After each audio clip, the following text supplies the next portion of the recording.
Jai Shri Radhakrishna. Welcome to Sangeeta's kitchen. कशा आहात तुम्ही सर्वजण? मस्त आहात ना? मस्तच राहा, चांगले चांगले पदार्थ बनवत राहा आणि खात राहा. तर हे पहा, तर आज मी छान अशी मस्त अशी गरमागरम अशी दुधीची भजी बनवलेली आहे. तर त्याचीच रेसिपी आज मी तुमच्यासोबत शेअर करणार आहे. तर दुधी छान अशी सोलून अशी कट करून घेतलेली आहे आणि कोथिंबीर आणि हिरवी मिरचीची पेस्ट घेतलेली आहे मी ती. तर चला तर आपण रेसिपीला मस्त अशी सुरुवात करूया. तर एका बाउलमध्ये 2 चम्मच चणापीठ घेतलेला आहे मी. तुम्हाला जेवढं भजी बनवायची असेल तेवढं तुम्ही चणापीठ घेऊ शकता. आणि इथे मी मिरचीची पेस्ट वापरलेली आहे. हिरवी मिरची 4-5 मिरच्यांची पेस्ट अशी छान अशी बनवून घेतलेली आहे मी. आणि कोथिंबीर अशी बारीक अशी चिरून घेतलेली आहे. तर ती देखील टाकून घेतलेली आहे याच्यामध्ये मी. आणि किंचित असं चवीनुसार मीठ टाकून घ्यायचं आहे. आणि तुम्हाला जर आवडत असेल तर खायचा सोडा देखील तुम्ही चिमूटभर टाकू शकता. आणि किंचित असं जिरं टाकून घेतलेलं आहे मी. शक्यतो मी कधीही भजीमध्ये खायचा सोडा वापरत नाही. तुम्हाला आवडत असेल तर तुम्ही वापरू शकता. आणि थोडंसं पाणी टाकून घ्यायचं आहे फक्त स्टार्टिंगला. तर छान असं मिक्स करून घेऊया.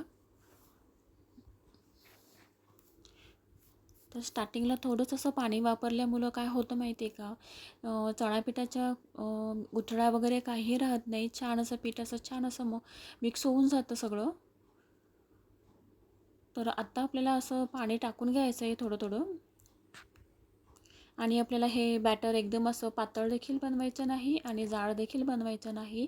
साधारण असं थोडंसं जाडसरच आणि घट्ट असं ठेवायचं आहे आपल्याला, जेणेकरून आपण बनवलेली भजी छान अशी टम्म अशी फुगून जातात. आणि याच्यामध्ये आपण कोथिंबीर हिरवी मिरची वापरलेली आहे, त्यामुळे खूप अशी छान चव लागते भजीला. आणि अशा प्रकारे तुम्ही शिरावळची भजी किंवा बटाटा भजी देखील बनवू शकता.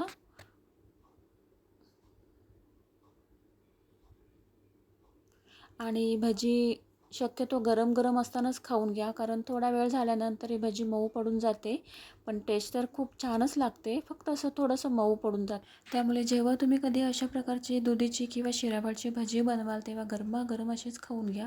खूप छान लागते व खायला. दुधी कट करून घेतलेले आहे ते आता बॅटरमध्ये टाकून घेतलेले आहे. आणि छान असं मिक्स करून घेऊया सगळं मिश्रण.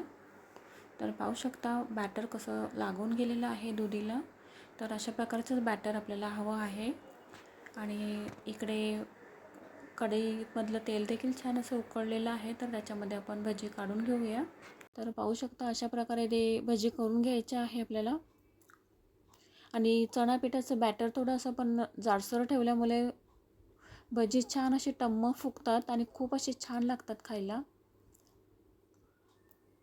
शेजवान चटणी सोबत देखील तुम्ही खाऊ शकता किंवा पुदिना कोथिंबीर याच्या चटणीसोबत खाऊ शकता किंवा जेवणासोबत सुद्धा खाऊ शकता. खूप कशीही खाल्ली तरी भजी खूप अशी भन्नाटच लागणार आहे.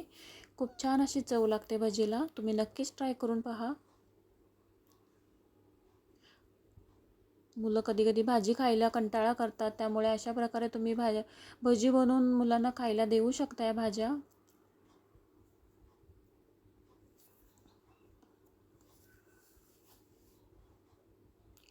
तर छान अशी अलटी पलटी करून घ्यायची आहे आणि गोल्डन कलर येईपर्यंत आपल्याला छान असं तळून घ्यायचे आहेत भजी. आणि खरं तर भजी खायला नुसती देखील तुम्ही भजी खाऊ शकता, कोणतीही चटणी वगैरे न वापरता. तशीही भजी खूप छान लागणार आहे खायला, कारण आपण याच्यामध्ये मिरची आणि कोथिंबीर देखील वापरलेली आहे. त्यामुळे चटणीची देखील गरज पडत नाही. अशा उरलेली जी दुधी आहे त्याची देखील आपण भजी करून घेऊया. बॅटर तुम्ही असं बनवून ठेवू शकता आणि जेवणाच्या वेळी असं पटापट झटपट असे गरमागरम अशी भजी काढून घेऊ शकता.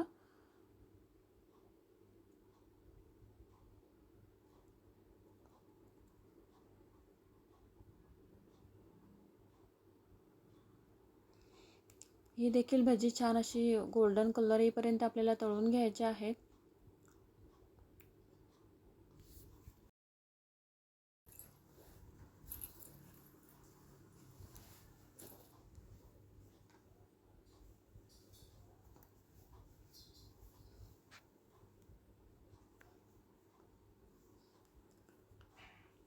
तर पाहू शकता आलटी पलटी करून झालेली आहे आणि खूप सुरेख असा कलर आलेला आहे भजीला.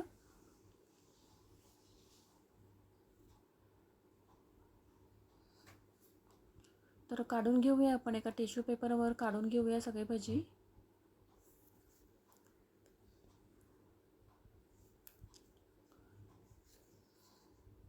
तर थोडंसं पीठ माझं उरलेलं आहे, त्यामुळे ब्रेड घेतलेले आहेत मी. ब्रेड कट करून घेतलेला आहे. ब्रेडचा एक स्लाइस मी ते कट करून घेतलेला आहे आणि छान असं त्याची भजी करून घेऊया आपण. आणि ब्रेडची भजी देखील खूप अशी छान लागतात खायला. चहासोबत देखील तुम्ही खाऊ शकता. आमच्याकडे तर चहासोबत हा मॉर्निंग किंवा इव्हनिंगचा ब्रेकफास्ट नेहमी असा होतोच. मुलांची फेवरेट डिश आहे माझ्या आई, आणि मला देखील खूप असं आवडतं खायला हे ब्रेड पकोडे. तर हे देखील पकोडे छान असे गोल्डन क्रिस्पी असे होऊन जातात. गोल्डन कलर येईपर्यंत आपल्याला छान असं तळून घ्यायचे आहेत आपल्याला. आणि हे पकोडे चहासोबत तर छान लागतातच, किंवा तुम्ही शेजवान चटणीसोबत देखील खाऊ शकता.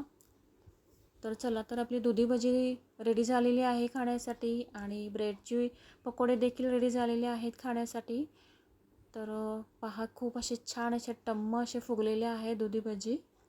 बघायलाच किती खूप असे छान असं सुंदर असे वाटतात, खायला देखील खूप छान लागतात.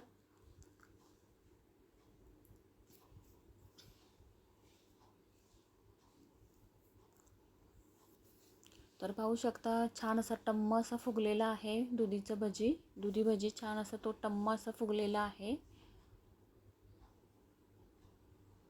आणि ब्रेड पकोडा देखील खूप असा छान झालेला आहे. गरमागरम खायला खूप अशी छान लागतात हे भजी. तर मला तर हवे ना, मी एक बाईट तर घेतलेलंच आहे. आणि माझी रेसिपी जर तुम्हाला आवडली असेल तर लाईक शेअर तर तुम्ही नक्कीच करा. सबस्क्राईब करा. बाय बाय, भेटूया पुढच्या रेसिपीमध्ये.